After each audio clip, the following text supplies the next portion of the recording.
1, 2, 1, 2, 3.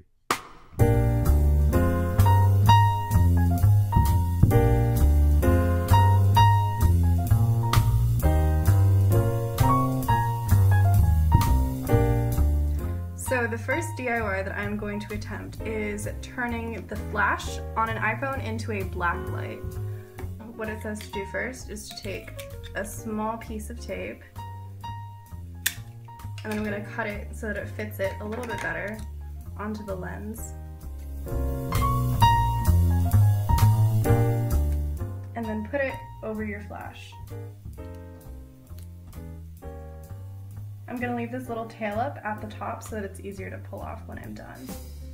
So with this first layer, I'm going to use the blue Sharpie and then color over the flash. Then you're going to take a second piece of tape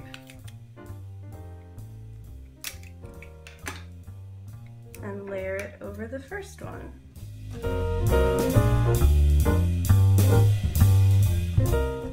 And then this layer is also going to be blue.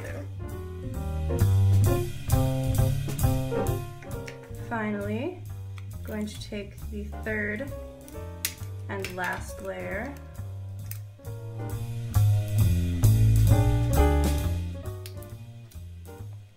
and you're going to use the purple Sharpie to once more cover up the lens. So theoretically, we should have now created a black light, and it looks like it's a black light. Okay, so let's see if this really works.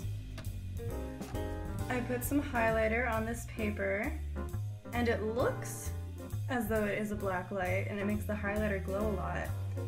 But if you look at my sleeve, normally a black light will show a lot of white lint, and it doesn't seem to be doing that. So I would say that this is a partially successful DIY project, but it doesn't actually turn your film lens into an actual black light.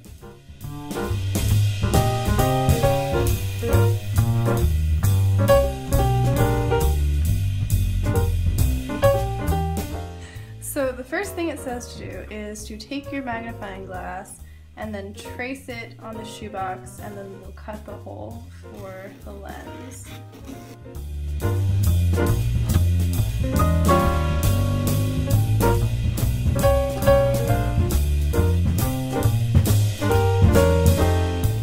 Okay, so now we have to tape the lens onto the shoebox over the hole we made.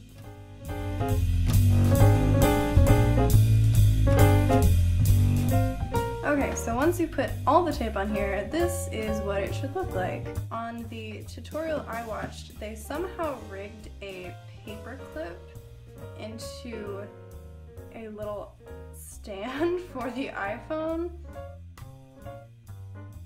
and I'm not entirely sure how they did that, but I'm gonna mess with this paper clip until I figure it out.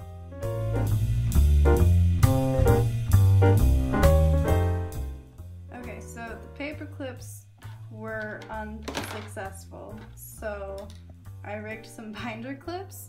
I put a small one inside a big one and then another small one at the end, and this makes it work a little bit better.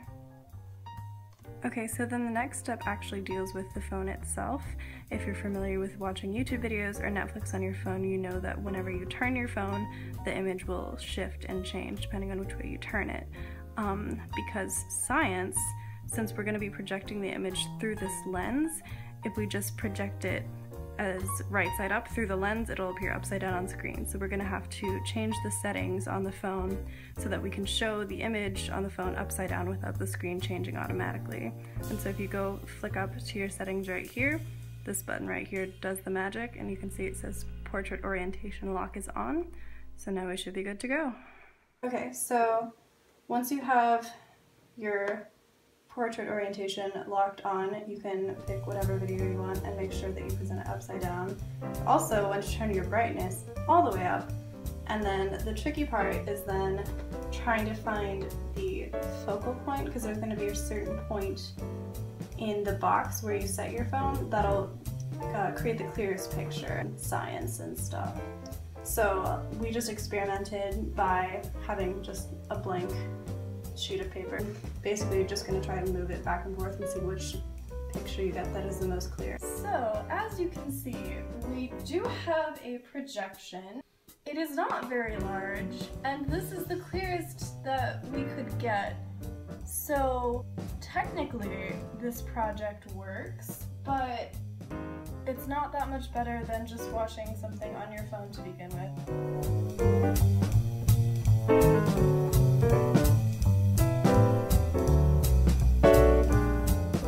So the third and final project I'm going to attempt today is a hologram projector.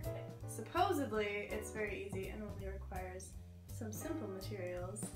One of the materials required is plastic, and I suggested also using CD cases. All of my CD cases have CDs in them, so I still need them. The thing that we came up with is buying some Hot Wheels and then using this lovely plastic here to cut out. I think it was a good investment. Okay, so I cut out one of the little paper templates I found online. I trimmed it down a little bit because I didn't think the measurements were accurate. But I don't have a ruler, so my measurements probably aren't accurate either. So now I gotta open up the Hot Wheels so I can use this plastic.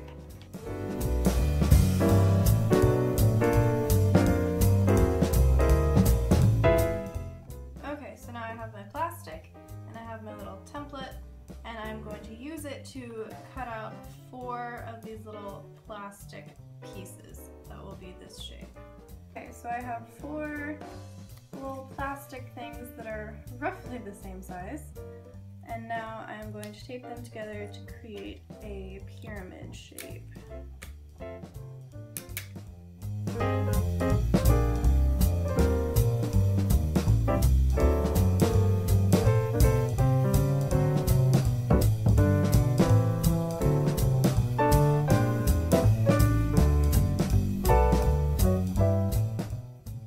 So once you have your video pulled up, you just put your projector right in the center, and it works!